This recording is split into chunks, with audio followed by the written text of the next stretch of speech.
America जो steps उठाने के लिए भारत को मना कर रहा था, आज की डेट में वही कदम खुद ही उठा रहा है। कहा जाता है कि जब मुसीबत खुद के ऊपर आती है तब एहसास होता है कि सामने वाले के ऊपर क्या बीत रही होगी। हुआ क्या कि अमेरिका और यूरोप के देशों ने रशिया के ऊपर कई सारे प्रतिबंध थोप दिए हैं, जिनके चलते इन सब देशों की कई सारी कंपनीज या तो रशिया में अपना बिजनेस बंद करके वहां से एग्जिट कर चुकी हैं, या फिर इन सब देशों के ट्रेडर्स रशिया से कोई भी सामान परचेज नहीं कर रहे हैं। रशिया के ऊपर लगे सैंक्शंस के कारण इन सब कंपनीज को पेमेंट से लेकर शिपिंग कॉस्ट, कार्गोज की इंश्योरेंस और बाकी प्रोसेस में कई सारी दिक्कतों का सामना करना पड़ रहा था, जिसके चलते ये सारी कंपनीज रशिया के साथ बिजनेस करने में बिल्कुल इंटरेस्टेड नहीं है। अमेरिका के लिए परेशानी ये खड़ी हो गई थी कि 15% के मार्केट शेयर के साथ रशिया दुनिया का सबसे बड़ा फर्टिलाइजर एक्सपोर्टर देश है और अमेरिका के फार्मर्स रशिया से भी भारी मात्रा में फर्टिलाइजर्स एक्सपोर्ट किया करते थे। कुछ फर्टिलाइजर्स तो अमेरिका खुद ही प्रोड्यूस करता है, लेकिन इसके बावजूद पिछले साल 2021 में अमेरिका को रशिया से $1.28 बिलियन के फर्टिलाइजर्स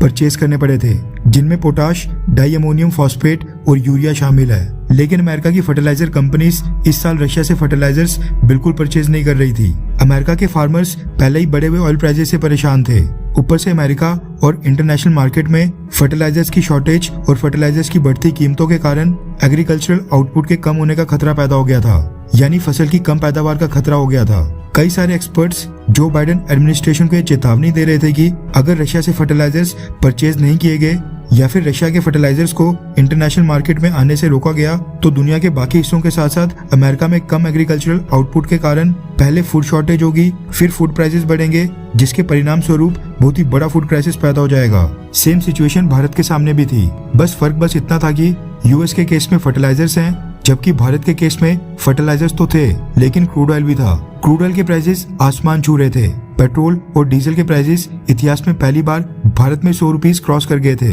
इन्फ्लेशन रेट यानी कि महंगाई दर बढ़ते जा रही थी, जिसके चलते मार्केट में सबसे सस्ता रशियन क्रूड ऑयल ही था और हमने वही परचेज किया। लेकिन अमेरिका भारत को लेक्चर दे रहा था कि हमें रशिया से क्रूड ऑयल परचेज नहीं करना चाहिए, और अगर हम रशिया से क्रूड ऑयल परचेज करेंगे तो वो रशिया यूक्रेन वॉर को फंड करना होगा। लेकिन अपनी खुद की फर्टिलाइजर शॉर्टेज को लेकर अब अमेरिका ठीक उसके उल्टा कर रहा है जो वो भारत को सलाह दिया करता था। रेफरेंस के लिए आपकी स्क्रीन के ऊपर ब्लूमबर्ग के आर्टिकल का स्क्रीनशॉट है, जिसके मुताबिक जो बाइडेन एडमिनिस्ट्रेशन बहुत ही क्वाइटली यानी दुनिया की नजरों से बचते हुए चुपचाप अपनी फर्टिलाइजर्स कंपनीज को रशिया से फर्टिलाइजर्स परचेज करने के लिए कह रहा है। रिपोर्ट्स के मुताबिक अमेरिका के प्रेसिडेंट जो बाइडेन के ऊपर इस समय प्रेशर इस चीज का है कि रशिया के ऊपर दबाव बनाने के लिए रशिया की इकोनॉमी को पनिश करने के चक्कर में वो अपने खुद के देश को फूड क्राइसिस में न धकेल दें। इसलिए उन्होंने अपनी फर्टिलाइजर्स कंपनी से कहा कि वो रशिया से फर्टिलाइजर्स परचेज करते रहें, और अगर उनको उसमें कोई बाधा आती है तो जो बाइडेन एडमिनिस्ट्रेशन मदद के लिए पूरी तरह तैयार है। पूरी दुनिया में इस समय व्हीट क्राइसिस चल रहा है,